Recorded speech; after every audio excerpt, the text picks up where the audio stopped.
जय Hind. Last class में हम लोग एपिथेलियल ऊतक देखे थे और एपिथेलियल ऊतक में उसके हम लोग प्रकार पढ़े थे।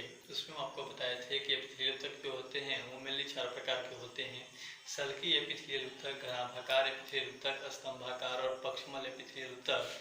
उसमें से हम लोग सल्की पढ़ चुके थे कि ये ऐसे ऊतक होते हैं जिनका निर्माण चपटे एवं टाइल्स के समान कोशिकाओं के द्वारा होता है। और घनाभाकार में हम आपको बताए थे कि ये जो होते हैं ऐसे ऊतक होते हैं जिनका निर्माण घनाभाकार कोशिकाओं के द्वारा होता है। तो उसके उन दोनों ऊतकों के बारे में हम लोग पढ़ चुके हैं। उसके आगे आज हम लोग को पढ़ना है। आज जो पढ़ना है वो है स्तंभाकार ऊतक, कोलुमनर एपिथेलियम। तो हेडिंग डाल सकते हैं, स्तंभाकार क्या होता है देखेंगे। स्तंभाकार एपिथेलियम ऊतक। स्तंभाकार, नाम में ही मालूम चल रहा है कि इनके जो कोशिकाएं होंगे वो स्तंभ आकार के होंगे, लंबे लंबे होंगे। कह सकते हैं ऐसे ऊतक जिनका निर्माण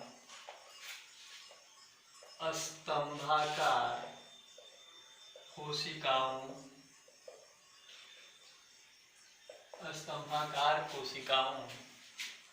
के द्वारा होता है।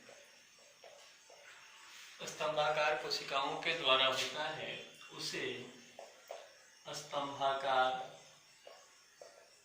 एपिथेलियल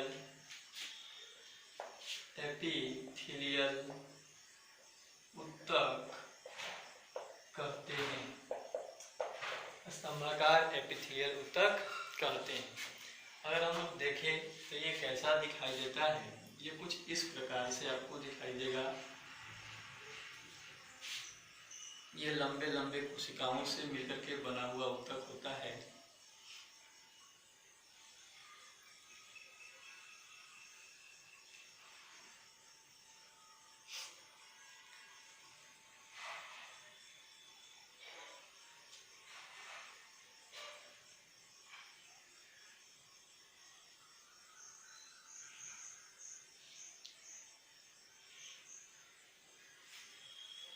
ये इसका आधारीय झिल्ली, और इसमें जो केंद्रक होता है वो भी लंबा लंबा होता है, इलोंगेटेड होता है, लंबवत न्यूक्लियस होता है, लंबा एवं चपटा इस प्रकार से।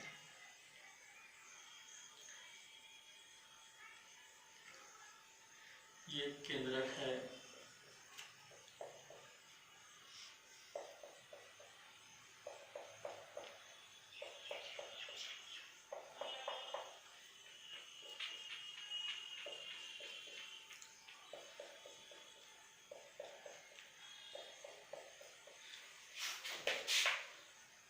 ये आधारीय झिल्ली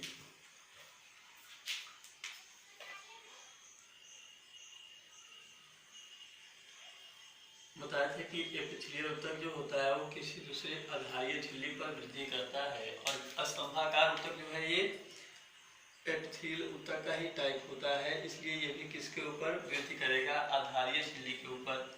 ये जो मेम्ब्रेन है इसको हम लोग बोल सकते हैं आधारीय झिल्ली, लिख सकते हैं आधारीय झिल्ली। आधारीय झिल्ली पर ये जो कोशिकाएं हैं उसको बोलेंगे हम लोग स्तंभाकार कोशिका। ये जो केंद्रक है इसको लंबवत केंद्रक कहते हैं, लंबवत केंद्रक का मतलब होता है लंबा लंबा, इलोंगेटेड केंद्रक होता है। तो ये स्तंभाकार एपिथेलियल ऊतक क्या होते हैं, ऐसे ऊतक जिनका निर्माण लंबवत या स्तंभाकार कोशिकाओं के द्वारा होता है, उसको हम लोग क्या बोलेंगे, स्तंभाकार एपिथेलियल ऊतक कहेंगे। अब बात करते हैं कि ये पाए कहाँ जाते हैं, तो नेक्स्ट पॉइंट लिखेंगे स्तंभाकार एपिथेलियल ऊतक मुख्य रूप से छोटी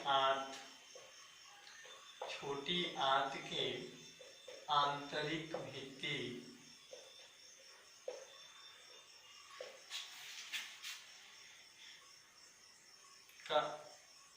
भित्ति का निर्माण करते हैं। छोटी आंत का जो आंतरिक भित्ति है उसका निर्माण करेंगे, और साथ साथ वहाँ पर काम क्या करते हैं, आंतरिक भित्ति का निर्माण करते हैं तथा अवशोषण, जो पचा हुआ भोजन होता है उसका अवशोषण हम लोग का छोटी आंत में होता है, तो उसके अवशोषण में या भोजन को पचाने के लिए जो आवश्यक पाचक एंजाइम होते हैं उनको स्रावित करने में जो सहायता करता है। तो ये तथा अवशोषण एवं श्रवण जैसे कार्यों में सहायता करते हैं, सहायता करते हैं। सीधा सा स्तंभाकार एपिथेलियल ऊतक जो है वो करा कि मुख्य रूप से छोटी आंत में और शरीर के कई भागों में पाए जाते हैं, लेकिन मेनली ज़्यादातर संख्या में आपको कहाँ मिलेंगे, छोटी आंत में मिलेंगे। उसके आंतरिक भित्ति का निर्माण करते हैं और वहाँ पर जो भोजन पचाने के लिए आवश्यक रस होता है उसको स्रावित करते हैं और साथ साथ जो भोजन पच जाता है तो उस पचे हुए भोजन के अवशोषण में ये क्या करता है, सहायता करता है। तो उसको आप क्या करिए, नोट करिए। इसके बाद नेक्स्ट, इसके बाद आखिरी एपिथेलियल तक आता है और उसका नाम है, फोर्थ है पक्षमल एपिथेलियल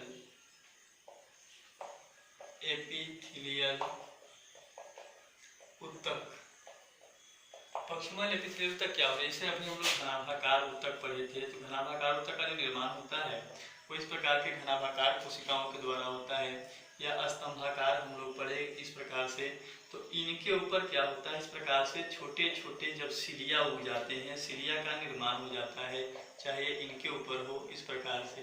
तो जब एपिथेलियल ऊतक के कोशिकाओं पर किसका निर्माण हो जाता है, सिलिया का निर्माण हो जाता है, तो ऐसे एपिथेलियल ऊतक को हम लोग क्या बोलते हैं, पक्षमल एपिथेलियल ऊतक बोलते हैं। सीधा सा मतलब है, चाहे वो स्तंभाकार हो या घनाभाकार हो, उसके सतह पर आपको कौन मिलेगा, सिलिया मिलेगा। और अगर सिलिया है तो उसको हम लोग क्या बोलेंगे, पक्षमल बोलेंगे। तो इसमें लिख सकते हैं ऐसे एपिथेलियल ऊतक जिनकी कोशिकाओं पर कौन मौजूद होता है, सिलिया मौजूद होता है। ऐसे एपिथेलियल ऊतक जिनकी कोशिकाओं पर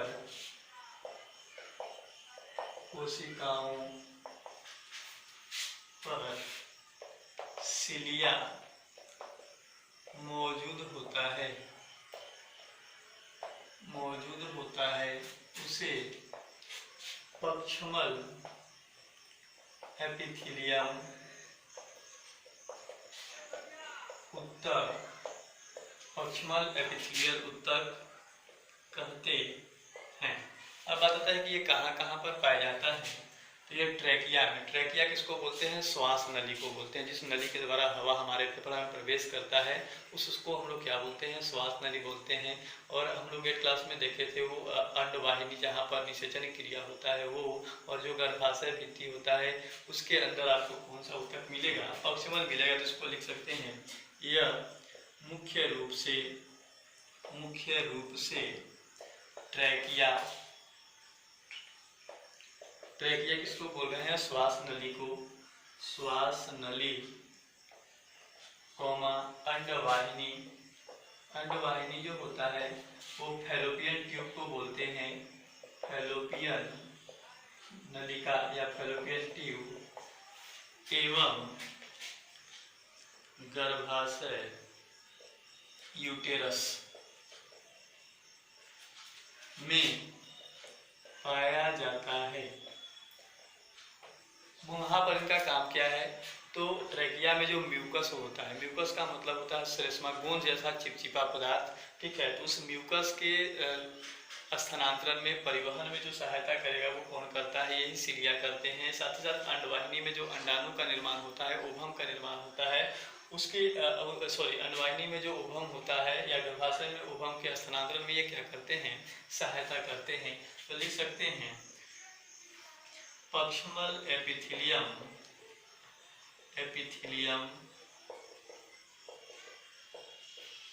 सिलियरी गति द्वारा, देखिए सिलिया का जो गति होता है, सिलिया के द्वारा उत्पन्न होने वाली गति को हम लोग क्या बोलते हैं, सिलियरी गति। तो सिलियरी गति के द्वारा श्लेष्मा बोलते हैं म्यूकस को, जो गोंद जैसा चिपचिपा पदार्थ होता है, श्लेष्मा। ये लिख सकते हैं कि द्वारा ट्रैकिया में श्लेष्मा तथा अंडवाहिनी एवं गर्भाशय में अंडाणु के स्थानांतरण में सहायता करता है। इसका कोई काम नहीं, इसका मुख्य काम है वही परिवहन करना, परिवहन में सहायता करना। और कौन से गति द्वारा? सिलियरी गति द्वारा। सिलियरी गति बताया कि सिलिया के द्वारा उत्पन्न होने वाली गति को हम लोग क्या बोलते हैं?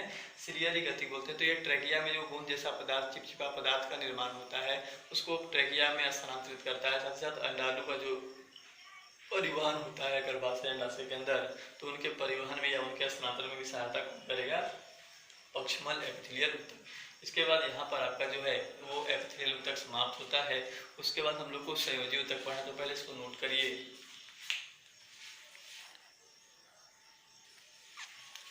नेक्स्ट आता है ऊतक, जंतु ऊतक का दूसरा टाइप, ये है संयोजी ऊतक, कनेक्टिव टिश्यू।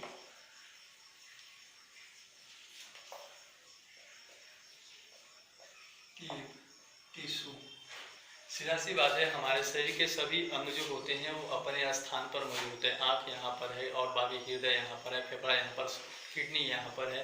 तो सब के सब जो अंग होते हैं वो अपने ही स्थान पर क्या होते हैं? मौजूद होते हैं। तो क्या कभी सोचे हैं कि ऐसा क्यों होता है? तो वो हमारे अंग जो होते हैं वो आपस में क्या होते हैं? संबंधित होते हैं। उनको उसी स्थान पर जोड़ करके रखने का जो काम ऊतक करता है वही ऊतक कौन करता है? वही कौन होता है? संयोजी ऊतक होता है। या कह सकते हैं कि संयोजी ऊतक क्या होता है? ऐसे ऊतक होते हैं जो शरीर के विभिन्न अंगों एवं ऊतकों को आपस में जोड़ने का काम करते हैं।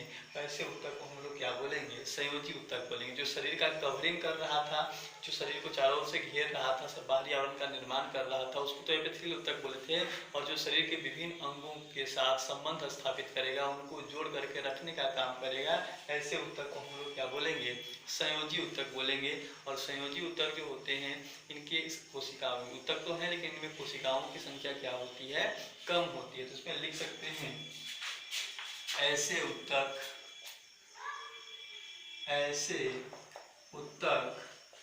जो शरीर के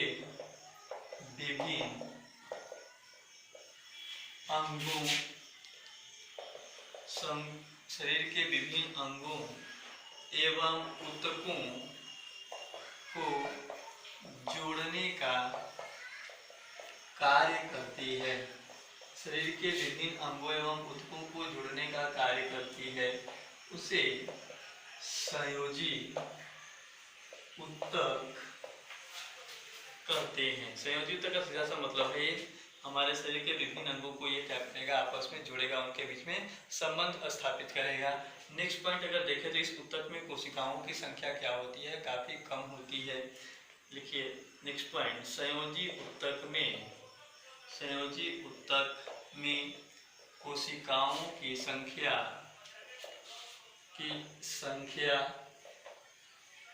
कम होती है, कम मात्रा में कोशिका मौजूद होते हैं।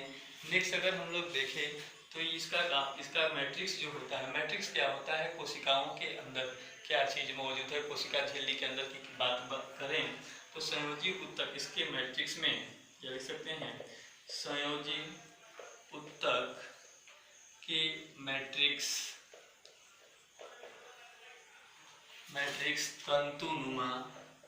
तंतुनुमा ठोस एवं जेली के समान होती है।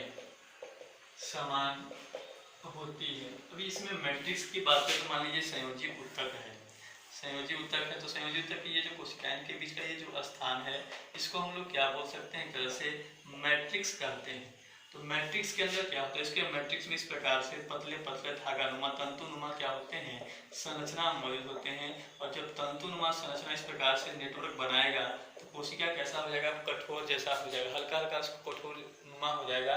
इसीलिए बोला है कि मैट्रिक्स जो होता है वो कैसा होता है? तंतुनुमा होता है, साथ ही साथ ठोस होता है और जेली के समान। जेली के समान का मतलब होता है चिपचिपा गूंद जैसा होता है। ये किसके मैट्रिक्स के बारे में बात कर रहा है? संयोजी ऊतक के मैट्रिक्स के बारे में। तो ध्यान रखना है कि संयोजी ऊतक का जो मैट्रिक्स होता है वो तंतुनुमा होता है, ठोस होता है और जेली के समान होता है। और साथ साथ इनमें कोशिकाओं की संख्या क्या होती है? कम होती है। नेक्स्ट बात करें कि संयोजी ऊतक का काम क्या होता है। तो संयोजी ऊतक जो होते हैं वो हमारे शरीर के विभिन्न अंगों के बीच में संबंध स्थापित करते हैं। किसी पदार्थ को एक शरीर के एक अंग से दूसरे अंग में पहुंचाने का जो काम है वो संयोजी ऊतक का है। वहां से लाने का काम जो है वो संयोजी ऊतक का है। उनको जोड़ करके रखने का जो काम है वो किसका है, संयोजी ऊतक का। तो संयोजी ऊतक जो होते हैं वो कई प्रकार के कार्य करते हैं। नेक्स्ट लिख सकते हैं इसमें संयोजी ऊतक शरीर के विभिन्न अंगों के बीच संबंध स्थापित, शरीर के विभिन्न अंगों के बीच संबंध स्थापित करते हैं। उनको जोड़ने का काम करते हैं, सहारा प्रदान करते हैं, पदार्थों का परिवहन करते हैं। इसलिए बोला है कि संयोजी ऊतक शरीर के विभिन्न अंगों के बीच क्या करता है, संबंध स्थापित करता है। इसको भी नोट कर लीजिए, इसके बाद इसके प्रकार देखना है। नेक्स्ट जो आएगा वो आएगा संयोजी ऊतक के प्रकार। देखिए संयोजी ऊतक जो होता है उसको हम लोग 3 भागों में बांटते हैं। अगर बारी बारी से बात करें तो पहला जो होता है उसको बोलते हैं वास्तविक संयोजी ऊतक। वास्तविक संयोजी ऊतक का मतलब तरह से कह सकते हैं प्रॉपर कनेक्टिव टिश्यू। सेकेंड जो होता है उसको बोलते हैं कंकाल संयोजी ऊतक। और थर्ड जो होता है वो होता है तरल संयोजी ऊतक। वास्तविक को प्रॉपर कनेक्टिव टिश्यू बोलते हैं, कंकाल को हम लोग स्केलेटल कनेक्टिव टिश्यू बोलेंगे और तरल का मतलब फ्लूइड कनेक्टिव टिश्यू। इसके अंतर्गत हम लोग विभिन्न प्रकार के कोशिकाओं एवं तंतुओं के बारे में पढ़ेंगे। कंकाल संयोजी ऊतक के अंदर हम लोग हड्डी के बारे में, अस्थि और उपास्थि के बारे में पढ़ेंगे। और जो तरल संयोजी ऊतक होता है इसमें ब्लड के बारे में पढ़ेंगे, लसिका के बारे में पढ़ेंगे। तो ये 3 ही प्रकार के कौन होते हैं, संयोजी ऊतक होते हैं। अब बारी बारी से इनके बारे में पढ़ना है। तो सबसे पहला हेडिंग आएगा वास्तविक संयोजी ऊतक। अब ये वास्तविक संयोजी ऊतक होते हैं, इसमें भी पहला हेडिंग आपको डालना है ए करके, एरियोलर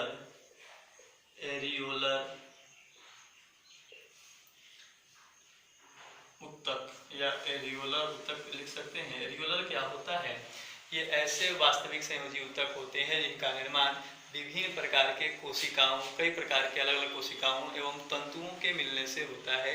तंतु का मतलब अभी बताए थे किस प्रकार से धागानुमा पतला पतला संरचना अगर कोशिका के अंदर मौजूद है, इस प्रकार की संरचना को हम लोग क्या बोलेंगे, तंतु बोलेंगे। तो एरियोलर ऊतक जो होता है इसका निर्माण विभिन्न प्रकार के कोशिकाओं एवं तंतुओं के मिलने से ही होता है। कई अलग अलग प्रकार की कोशिकाएं होती हैं, कई अलग प्रकार के कौन होते हैं, तंतु होते हैं। उन सब के बारे में हम लोग देखेंगे, लेकिन पहले डेफिनेशन लिख सकते हैं इसके बारे में कि ऐसे ऊतक जिनका निर्माण विभिन्न प्रकार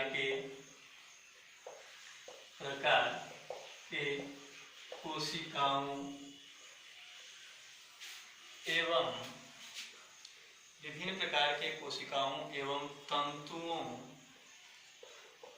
के द्वारा होता है उसे एरियोलर ऊतक कहते हैं।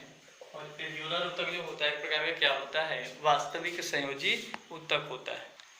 अब इसमें कह रहा है कि एरियोलर ऊतक का निर्माण जो है वो विभिन्न प्रकार के कोशिकाओं के द्वारा। तो कौन कौन से कोशिकाएं हैं उनके बारे में देखेंगे। नीचे लिखेंगे कि एरियोलर ऊतक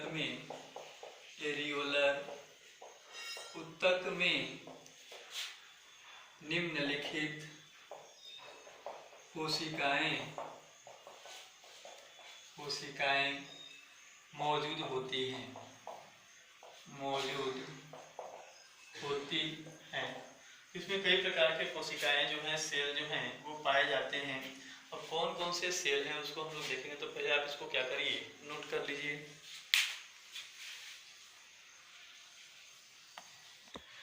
अब बारी बारी से पहला जो कोशिका आता है उसको बोलते हैं फाइब्रोब्लास्ट।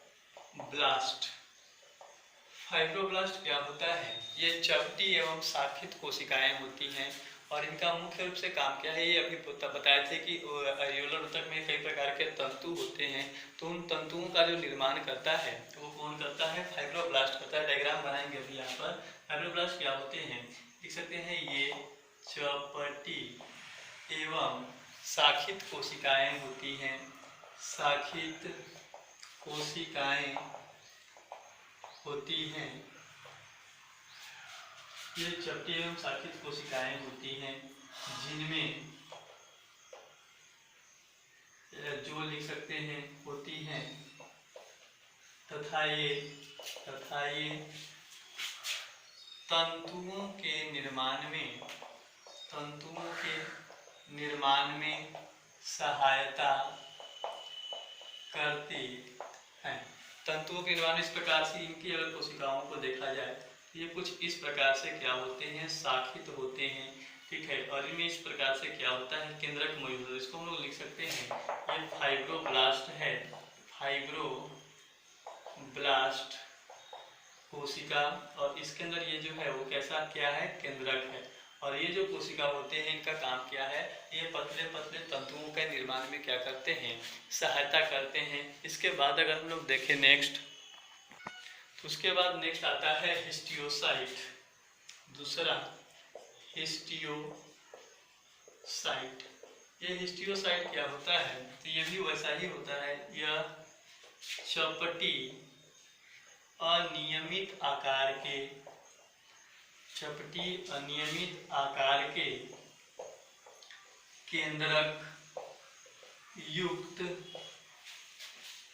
कोशिका होती है। और इसका काम क्या है, तो ये हमारे शरीर में प्रवेश करने वाले जो सूक्ष्म जीव होते हैं, चाहे वो जीवाणु है, विषाणु है, तो उनके ये भक्षण में उनको खा करके क्या करता है, नष्ट करता है। और ये हमारे शरीर को संक्रमण से क्या करता है, बचाता है। तो इसमें लिख सकते हैं, यह जीवाणुओं के भक्षण का मतलब उनको खा करके नष्ट करना, जीवाणुओं के भक्षण में सहायता करता है। जीवाणुओं के भक्षण में सहायता करता है। अगर इसका डायग्राम देखें तो ये चपटी अनियमित आकार के कह रहा है, तो ये भी कुछ इसी प्रकार से दिखाई देता है। और इसके अंदर भी क्या मौजूद होता है, केंद्रक मौजूद होता है। तो ये कौन सा कोशिका हो गया, तो बोल सकते हैं हिस्टियोसाइट। और ये जो हिस्टियोसाइट है इसका काम क्या है, भक्षण है, सूक्ष्म जीवों को नष्ट करना है। फाइब्रोब्लास्ट का काम क्या था, ये तंतुओं का निर्माण करता है। तो ये भी दो प्रकार के ही कोशिकाएं हैं। अभी बताया कि एल्वियोलर ऊतक का निर्माण जो होता है वो विभिन्न प्रकार के कोशिकाओं एवं तंतुओं के मिलकर। अभी कई प्रकार के कोशिकाएं और कई प्रकार के तंतु बचे हुए हैं, तो पहले इसको नोट करिए, इसके बाद नेक्स्ट बढ़ते हैं, देखते हैं। नेक्स्ट थर्ड जो आता है वो आता है प्लाज्मा कोशिका। ये इंपॉर्टेंट है, इसको इंपॉर्टेंट कर लेना है। प्लाज्मा कोशिका। प्लाज्मा कोशिका क्या होता है, ये गोलाकार एवं अंडाकार कोशिकाएं होती हैं। और इनका काम क्या होता है, ये हमारे शरीर में एंटीबॉडी का निर्माण करती है। जैसे कोई भी सूक्ष्म जीव हमारे शरीर में प्रवेश किया तो उससे क्या करते हैं, लड़ते हैं, और लड़ करके उसको नष्ट करने के लिए क्या करते हैं, विशेष प्रकार के रसायन का निर्माण करते हैं। और उस रसायन जो आपको सूक्ष्म जीवों से लड़ने के बाद आपके शरीर में बन रहा है, उस रसायन को ही हम लोग क्या बोलेंगे, एंटीबॉडी कहेंगे। तो इस एंटीबॉडी का जो निर्माण कर रहा है वो कौन सी कोशिका कर रहा है, प्लाज्मा कोशिका कर रहा है। तो इसमें लिख सकते हैं, ये गोलाकार एवं अंडाकार कोशिकाएं हैं जो एंटीबॉडी जो होता है उसको प्रतिरक्षी कहते हैं, ठीक है, हिंदी में प्रतिरक्षी के निर्माण में सहायता करता है। प्रतिरक्षी या एंटीबॉडी के निर्माण में सहायता करता है। यही पूछता है कि कौन सी कोशिकाएं जो है वो एंटीबॉडी का निर्माण करती हैं। अब ये एंटीबॉडी क्या होता है, तो नेक्स्ट हेडिंग हम लोग डाल सकते हैं एंटीबॉडी का। पहले डायग्राम बना लेते हैं। ये कुछ इस प्रकार से आपको प्लाज्मा कोशिका दिखाई देता है, और इसमें इस प्रकार से चक्री जैसा क्या होता है, केंद्रक मौजूद होता है। काट व्हील शेप केंद्रक इसको बोलते हैं, काट व्हील शेप न्यूक्लियस। और ये जो है ये कौन सा कोशिका है, प्लाज्मा सेल, प्लाज्मा कोशिका है। इसका काम क्या है, एंटीबॉडी। एंटीबॉडी क्या होता है, तो अगर हम लोग देखें तो एंटीबॉडी किसको बोलेंगे, एंटीबॉडी क्या होता है, ये हमारे शरीर में विकसित होने वाले ऐसे रसायन होते हैं जिनका निर्माण सूक्ष्म जीवों के संक्रमण के बाद होता है। लिख सकते हैं ऐसे रसायन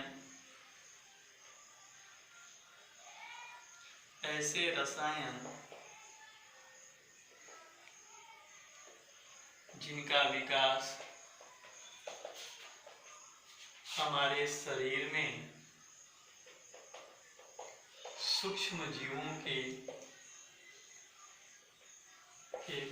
संक्रमण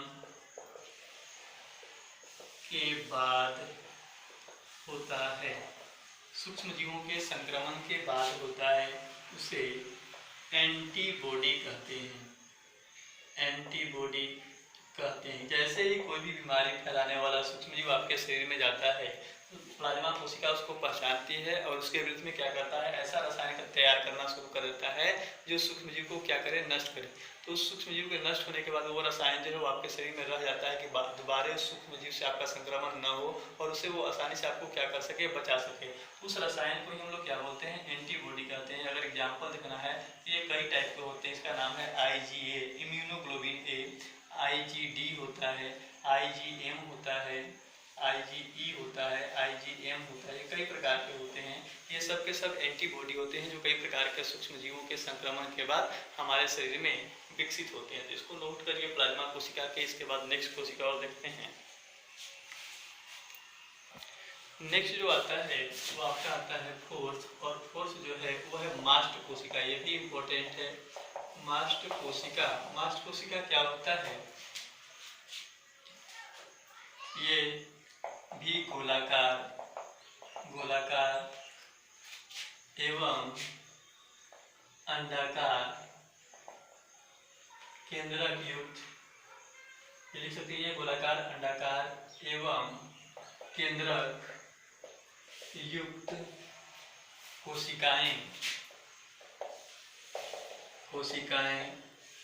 होती हैं। ये गोलाकार होते हैं, अंडाकार होते हैं या केंद्रक युक्त कोशिकाएं होती हैं। अगर आप इसका डायग्राम देखें तो ये कुछ इस प्रकार से दिखाई देता है और इसमें न्यूक्लियस जो होता है वो एस शेप का न्यूक्लियस होता है। इस प्रकार से इसका जो न्यूक्लियस होता है केंद्रक वो कुछ इस प्रकार से होता है। तो ये जो है ये हम लोग कह सकते हैं मास्ट कोशिका।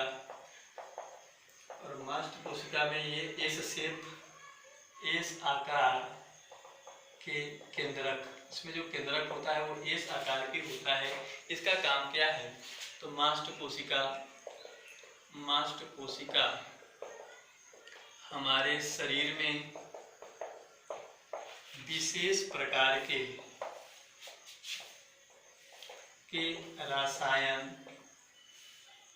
स्रावित करती है। हमारे शरीर में क्या करती है, विशेष प्रकार के रसायन स्रावित करती है। और ये रसायन 3 प्रकार के होते हैं। इसमें देख सकते हैं कौन कौन। पहला जो होता है उसको बोलते हैं हिस्टामीन, हिस्टामीन होता है। सेकेंड जो होता है उसको बोलते हैं हिपेरिन, हिपेरिन। और थर्ड जो होता है उसका नाम है सीरोटोनिन, सीरोटोनिन। ये 3 प्रकार के रसायन जो स्रावित हो रहे हैं वो कहाँ से, मास्ट कोशिका से। अब इनका काम क्या होता है, अलग अलग होता है। नेचर भी, प्रकृति भी क्या होता है, अलग अलग। अगर हम लोग हिस्टामिन की बात करें तो ये प्रोटीन प्रकृति के होता है। हिपेरिन की बात करें तो ये कार्बोहाइड्रेट प्रकृति का होता है, कार्बोहाइड्रेट प्रकृति का होता है। और सीरोटोनिन जो होता है ये भी क्या होता है, प्रोटीन प्रकृति का होता है। यहाँ पर ये जो है हिस्टामिन, हिपेरिन और सीरोटोनिन, ये तीनों के प्रकृति जो है वो क्या होता है, अलग अलग होता है। अब अगर हम लोग देखें इसमें तो हिस्टामिन का काम क्या है, ये रक्त वाहिनी जो होता है इसको फैलाने में क्या करता है, सहायता करता है। वैसोडाइलेशन इसका काम है। तो लिख सकते हैं यह रक्त वाहिनियों, जिसमें खून बहता है उसको रक्त वाहिनी कहते हैं। तो यह रक्त वाहिनियों के प्रसार, प्रसार का मतलब होता है फैलाने में सहायता करता है, सहायता करता है। अगर हिपेरिन को देखें तो ये आपके शरीर में खून जो है वो तरल अवस्था में होता है, लेकिन जैसे ही बाहर निकलता है तो वो जम जाता है। तो आपके शरीर में खून को जमने से रोकने का जो काम करता है वो कौन करता है? हिपेरिन करता है। तो इसमें लिख सकते हैं हिपेरिन यह रक्त के जमने से या थक्का बनने से, या रक्त के थक्का बनने से रोकता है, इसका काम वही है। और सीरोटोनिन ये रक्त वाहिनी को फैला रहा था, और इसका काम क्या है? ये रक्त वाहिनी के संकुचन में, उसको सिकुड़ने में क्या करता है? सहायता करता है। यह रक्त वाहिनियों के संकुचन में सहायता करता है, रक्तवाहिनियों के संकुचन में, उनको सिकुड़ने में क्या करता है? सहायता करता है। तो इसको भी आप क्या करिए? नोट कर लीजिए।